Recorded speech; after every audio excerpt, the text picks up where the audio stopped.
Hello viewers, এখন আমরা quasi passive voice নিয়ে আলোচনা করব।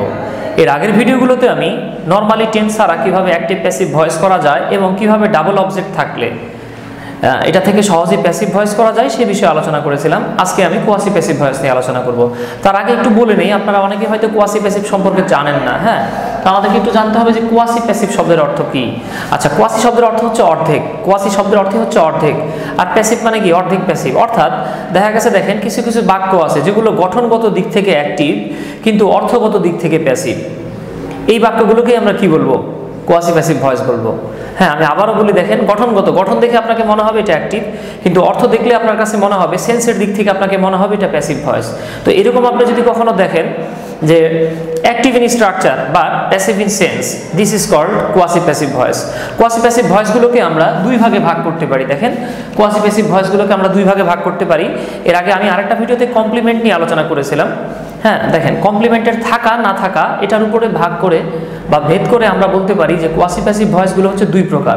একটা হচ্ছে দেখেন quasi passive voice with complement, এবং আরেকটা হচ্ছে quasi passive voice without complement, অর্থাৎ কমপ্লিমেন্ট সহ কোয়াসি প্যাসিভ, কমপ্লিমেন্ট ছাড়া কোয়াসি প্যাসিভ। তো ভিউয়ার চলেন দেখা যাক কোয়াসি প্যাসিভ উইথ কমপ্লিমেন্ট। হ্যাঁ, এটা আমরা খুব সহজে বলতে পারি। দেখেন অ্যাক্টিভ ভয়েসে প্রথমে থাকবে সাবজেক্ট, এরপরে ভার্ব থাকবে, এরপর একটা কমপ্লিমেন্ট দেওয়া থাকবে। আপনি যদি এটাকে কোয়াসি প্যাসিভটাকে, অর্থাৎ এই সেন্টেন্সটাকে যদি প্যাসিভে কনভার্ট করতে চান, আপনাকে প্রথমে যেই সাবজেক্ট আছে সেটাই লিখবেন। এরপরে দেখেন প্রয়োজন অনুযায়ী অক্সিলারি ভার্ব, আমি এখানে ইজ লিখে রেখেছি, হয়তো বা ডিফারেন্ট কিছু হতে পারে, তবে মোস্ট অফ দ্য কেসে আমরা যেটা ব্যবহার করি সেটা হচ্ছে ইজ। এরপরে আপনি কমপ্লিমেন্টটা লিখবেন, আমি এখানে সংক্ষেপে লিখছি। এরপরে হোয়েন ইট ইজ প্লাস যেই ভার্ব থাকবে এখানে, সেই ভার্বের 3 নাম্বার ফর্ম লিখবেন আপনি। হ্যাঁ, আচ্ছা, এটাকে আমরা আরেকভাবে করতে পারি। দেখেন subject is plus V3 plus কমপ্লিমেন্টটা পরে লিখে ফেলবো।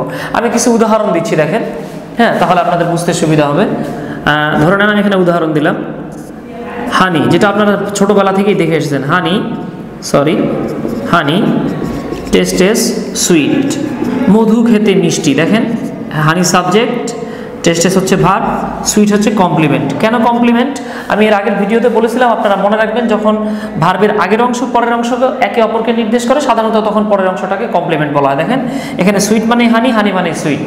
হ্যাঁ, তো এটাকে আমরা যদি প্যাসিভ করতে চাই, যে কাজটা করবো আমরা কি করবো? প্রথমে সাবজেক্ট ইজ কমপ্লিমেন্ট লিখবো। তাহলে আমরা কি লিখতেছি? দেখেন হানি ইজ সুইট। এরপরে দেখেন আপনাকে লিখতে হবে হোয়েন ইট ইজ, এই যে আমরা লিখলাম, দেখেন হোয়েন ইট ইজ। এরপরে যেই ভার্বটা ছিল তার V3 আপনি লিখে ফেলেন, এই যে tasted. Honey sweet when it is tasted. আগে ছিল মধু খেতে মিষ্টি, এখন আপনি বাংলায় বললেন মধু তখনই মিষ্টি যখন খাওয়া হয়।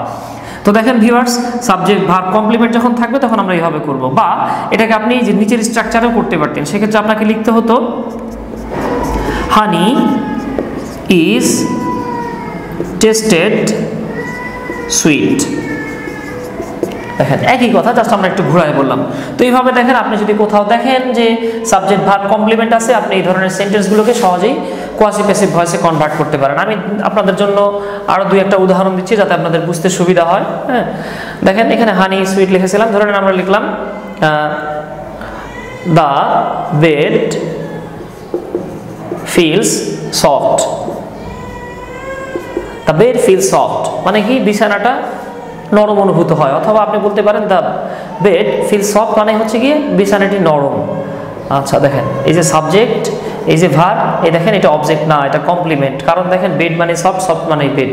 এটাকে আমরা যদি প্রথম স্ট্রাকচারে লিখতে যাই তাহলে আমরা কি লিখবো? দেখেন দ্য বেড ইজ সফট, আপনি এতটুকু লিখলেন। এরপর আপনাকে কি লিখতে হবে? When it is, when it is. এবার দেখেন ফিল ভার্বের 3 নাম্বার ফর্ম আপনি লিখবেন। তাহলে ফিলের 3 নাম্বার ফর্ম কি? ফিল্ড না, হ্যাঁ ফেল্ট। আচ্ছা, অথবা দেখেন আপনি এটাকে এভাবে করতে পারতেন, সাবজেক্ট ইজ V3 কমপ্লিমেন্ট, অর্থাৎ এখানে আপনি লিখতেন the bed is felt soft. হ্যাঁ, এভাবে আপনি খুব সহজেই যে কোনো কমপ্লিমেন্ট যুক্ত কোয়াসি প্যাসিভ অ্যাক্টিভগুলোকে কোয়াসি প্যাসিভে কোয়াসি অ্যাক্টিভগুলোকে কোয়াসি প্যাসিভ বানাতে পারবেন। হ্যাঁ, তো আপনাদের জন্য আমি আরও একটা উদাহরণ দেখাই। হ্যাঁ, দেখেন ধরেন আপনি বললেন লোহা শক্ত। হ্যাঁ, একই অবস্থা। তো আমরা কি বলবো? দেখেন আয়রন ফিলস হার্ড, লোহা শক্ত অনুভূত হয়। এখানে দেখেন আয়রন মানেই হার্ড, হার্ড মানে iron, that's why it will be called complement. হ্যাঁ, এখানে ভার্ব আছে, তো আপনি এটাকে কি বলবেন, আপনি এটাকে বলতে পারবেন। দেখেন আমি এদিকে থেকে লিখতেছি, দেখেন আপনাদের বোঝার সুবিধার জন্য। আমরা বলতে পারি দেখেন আয়রন ইজ হার্ড। লোহা তখনই হার্ড আপনার কাছে মনে হবে কখন, when it is felt, যখন এটাকে আপনি অনুভব করবেন। অনুভব না করলে আপনার কাছে শক্ত মনে হবে না। বা আপনি এখানে বলতে পারেন দেখেন আয়রন ইজ ফেল্ট হার্ড। তো এইভাবে খুব সহজে আমরা কি করতে পারি দেখেন কমপ্লিমেন্ট যুক্ত কোয়াসি প্যাসিভ ভয়েসগুলোকে চেঞ্জ করতে পারি। এবার আমরা দেখব যে কমপ্লিমেন্ট যদি না থাকে তাহলে আমরা সেগুলোকে কিভাবে কোয়াসি প্যাসিভগুলোকে চেঞ্জ করব। এটা দেখেন প্রথমে আপনার একটা সাবজেক্ট দেওয়া থাকবে, এরপরে থাকবে বিভার। বিভারগুলো আপনারা জানেন am, is, are, was, were, shall be, will be, এছাড়াও have been, has been, had been, shall have been, will have been. হ্যাঁ, আমার রাইট ফ্রম ভার্বের ক্লাসে বিভার সম্পর্কে আলোচনা পাবেন। এছাড়া বিভার নিয়ে আমি ফুল একটা ভিডিও করেছি। দেখেন সাবজেক্ট বিভার, এরপরে কোনো কমপ্লিমেন্ট থাকবে না, ডাইরেক্ট ভার্বের সাথে আইনজি যোগ থাকবে, অবজেক্টও থাকবে না। সেক্ষেত্রে আপনি ঠিক হুবহু সাবজেক্টটা লিখবেন, যেই বিভার থাকবে সেটা লিখবেন।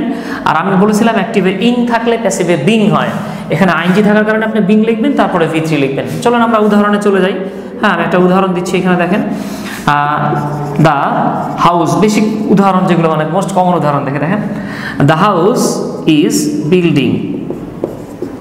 আচ্ছা, আপনার কাছে মনে হতে পারে the house is a building, তা কিন্তু বলি নাই। দেখেন আমরা যদি বলতাম দ্য হাউস হচ্ছে এখানে সাবজেক্ট, ইজ হচ্ছে দেখেন আপনি বলতে পারেন বিভার, আর এটাকে আপনি নাউন বলতে পারতেন কখন দেখেন যদি এখানে একটা এ থাকতো, তাহলে হতো the house is a building, এই বাড়িটি হচ্ছে একটা দালান। যাই হোক, আমরা এখানে যেহেতু এ বলি নাই, এখানে দেখেন ভার্বের সাথে ডাইরেক্ট আইনজি যোগ করা হয়েছে। হ্যাঁ, এটা হচ্ছে প্রেজেন্ট পার্টিসিপল ফর্ম বা ভার্বের সাথে আইনজি যোগ করা হয়েছে। দেখেন এখানে দ্য হাউস ইজ বিল্ডিং, দেখেন সাবজেক্ট আছে পুরোটা মিলে, আপনি ভার্ব যদি বলেন ভার্ব আছে, এরপরে কোনো অবজেক্ট বা কমপ্লিমেন্ট নেই। তাহলে যেহেতু এটাকে প্যাসিভ করতে বলা হয়েছে বা যদি প্যাসিভ করতে বলে তখন আপনি বুঝবেন উইদাউট কমপ্লিমেন্ট, এখানে কোনো কমপ্লিমেন্ট নেই, দ্যাটস ওয়াই আপনাকে এই নিয়ম ফলো করতে হবে। সেক্ষেত্রে আপনি কি করবেন দেখেন আগে সাবজেক্টটা লিখবেন দ্য হাউস, এরপরে ইজ লিখলাম আমরা, ইং থাকার কারণে বিং, দেখেন the house is being built. হ্যাঁ, হয়ে গেল। হ্যাঁ, এভাবে আপনি আরও যদি বাক্য লিখতে সাথে লিখতে পারতেন, যেমন ধরে নেন এখানে বলা হলো দ্য বুকস আর প্রিন্টিং, বইগুলো প্রিন্ট করা হচ্ছে। দেখেন এটা সাবজেক্ট, এই যে দেখেন বিভার, এরপরে দেখেন ভার্বের সাথে আইনজি যোগ করা আছে, এখানে কোনো অবজেক্ট বা কমপ্লিমেন্ট নেই। যেহেতু অবজেক্ট বা কমপ্লিমেন্ট নেই তাহলে এটা আমরা ধরে নিচ্ছি উইদাউট কমপ্লিমেন্ট। তাই আপনাকে উইদাউট কমপ্লিমেন্টের নিয়মে প্রথমে সাবজেক্ট লিখবেন, কি লিখবেন দ্য বুকস, এই যে আমরা দ্য বুকস লিখে ফেললাম, অক্সিলারি ভার্ব দিয়ে আছে লিখে ফেললাম, ইং থাকলে বিং হয়, এই যে আপনি এখানে বিং লিখলেন, বিং। প্রিন্টিং এর পাস্ট পার্টিসিপল ফর্ম হচ্ছে প্রিন্টেড। এভাবে আপনি খুব সহজেই কি করতে পারেন কোয়াসি প্যাসিভ ভয়েসগুলোকে কমপ্লিমেন্ট সহ কিংবা কমপ্লিমেন্ট ছাড়া সহজেই চেঞ্জ করতে পারেন। আশা করি আজকে আমাদের আলোচনাটি আপনারা বুঝতে পেরেছেন। হ্যাঁ, আমাদের সামনের কোনো টপিক নিয়ে আপনাদের সামনে আবারও হাজির হব। সে পর্যন্ত ভালো থাকবেন। বিদায়।